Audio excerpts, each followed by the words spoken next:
Missouri Sports Network, a.k.a. the Scoreboard Guy.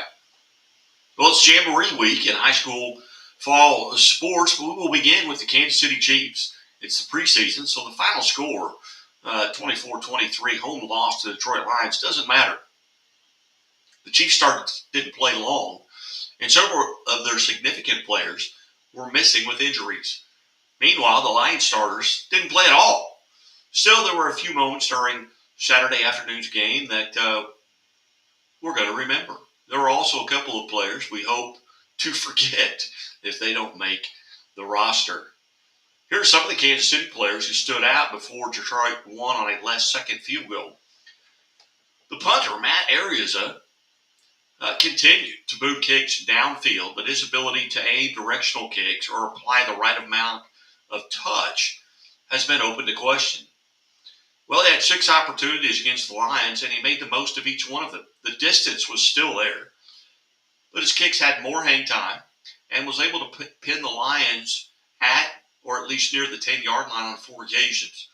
Special teams coordinator Dave Toub was absolutely pleased with his development and performance. Patrick Mahomes, it finally happened, the 2-time MVP, long anticipated behind-the-back pass.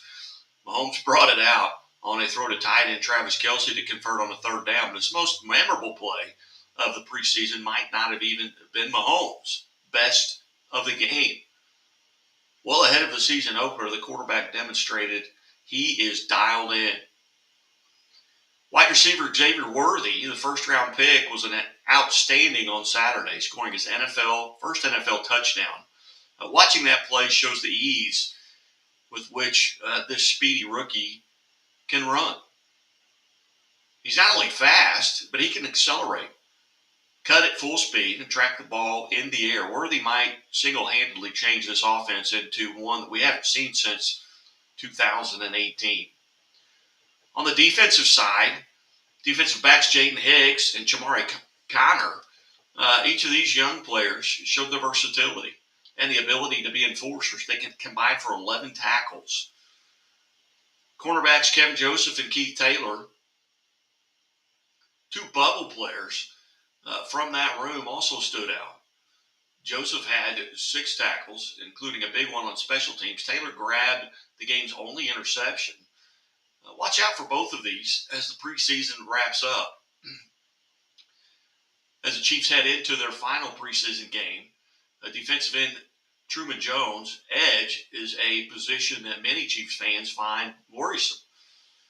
Kansas City's pass rush wasn't great against Detroit, but the other Jones on the defensive line played like a man who deserves a longer look. He ended the game with a half sack, a tackle for loss, and a recovered fumble.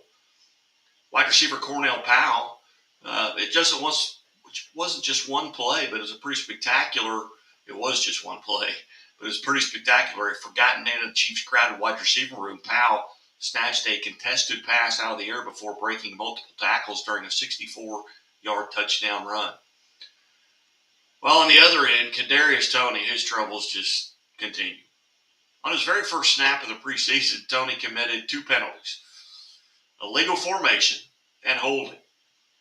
Well, he didn't have a punt return for 7 yards. His one catch lost 4 yards, and he was playing deep into the preseason game with the 3rd team. In camp, the coach just tried him in the running back position, and he's not among the top 2 punt or kick returners. It feels like Toney may not make this 2024 team roster, and that doesn't bother me. We'll come back after these messages, and we'll talk a little Cardinals and Royals as the Cardinals are in trouble. Back after this. Chevy Silverado. It's got the power you want and the capability you need to do the job, so you can get to the important work.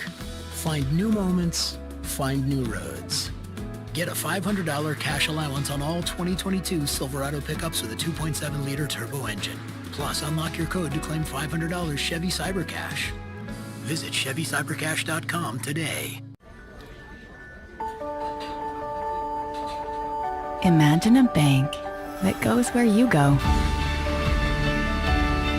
creating seamless solutions for every step in your financial journey, allowing you to manage your money the way you want to, with a banking relationship that makes every day extraordinary.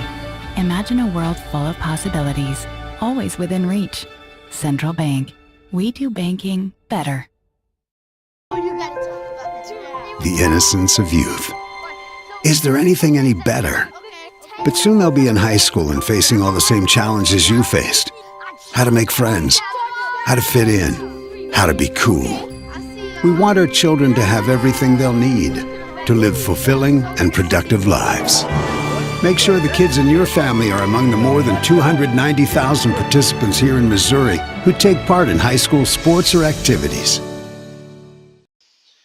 Welcome back. You're listening to and watching, maybe, the Missouri Sports Network, MissouriSportsNetwork.com, where everyone has a home field advantage. Well, the Cardinals are reeling. They've lost 7 out of 9, and now they're 61 and 63, 2 games under 500, and 11 games behind Milwaukee, and 5 games back of that third and final wild card spot.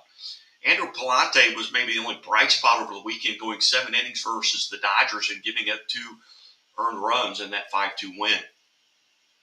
Although the Cardinals had lost 4 of his last 5 starts, scoring only 7 runs in his 4 losses, while Palante gave up 11 runs in 18 and a third innings pitched. Eric Fedde is 1-2 since the trade, giving up 10 earned runs in 16 innings, and will get the ball in the opener at Busch Stadium against Milwaukee versus Montes in a 6:45 start tomorrow night, Tuesday. Brewers and Cardinals haven't met since May the 12th, and that's the only game St. Louis has won versus the Brewers this season, currently 1-6, with 6 games remaining against the Brew Crew in 2024. St. Louis leads the all-time series 240 to 195, but they're 16 and 23 against the Brewers over the last 3 seasons. When will ownership be forced to make a decision? Will they make a decision? Some things got to change. They finished 20 games out of first last year, and they're already 11 out now with just 36 games to play. The Royals on the other end of the state and on the other end of the spectrum have won 4 in a row and now have a 3.5 game lead in the wild card ahead of the Red Sox. Starting today, the Royals will be hosting the Los Angeles Angels of Anaheim. Carson Fulmer, who's 0-3, gets the start for the Angels at 4.22 ERA, and Seth Lugo for the Royals. Lugo, once considered the frontrunner for the Cy Young, is 2-5 over his last 7 starts with a 5.36 ERA, but has had some recent success for the Angels. He's 1-0 this season with a 1.29 ERA over his last 2 starts versus Los Angeles. Bobby Witt Jr., he's 8 for 19 over his last 5 games, 2 home runs, but surprisingly only 3 RBIs in those 5 games.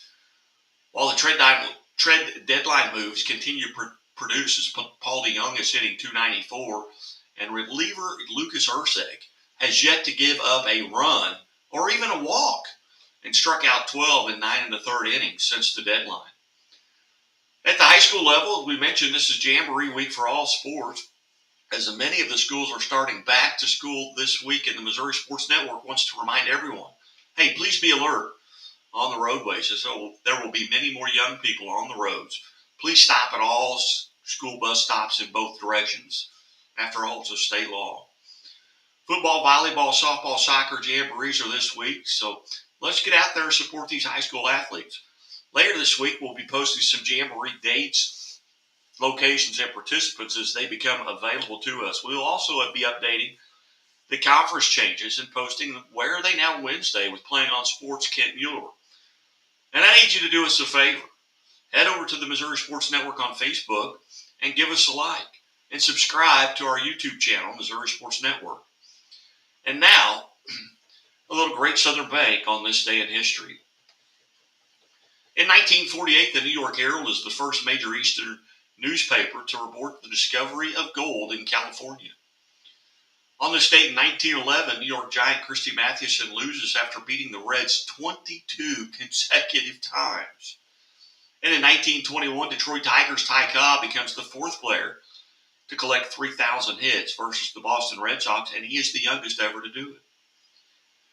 And who can forget on this date in 1951, Bill Veeck The St. Louis Browns sends Eddie Goodell, a 3'7" little person, to pitch hit. He walked on 4 pitches and allegedly was told there was a sniper in the top of the stadium who, if he swung, he would shoot him.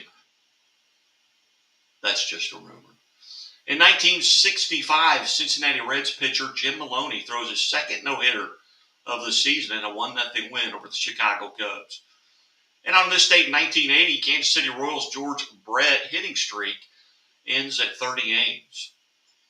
3 years later, in 1983, LSU footballer Billy Cannon is sentenced to 5 years in prison for counterfeiting.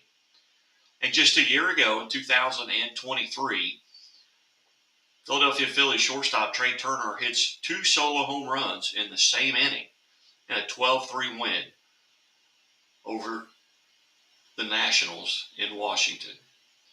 You've been listening to the Morning Update here on the Missouri Sports Network, presented by Central Bank of the Ozarks, Liona Labor's Local 663, and as always, the Missouri State Highway Patrol reminds us to take that 3 seconds and buckle up.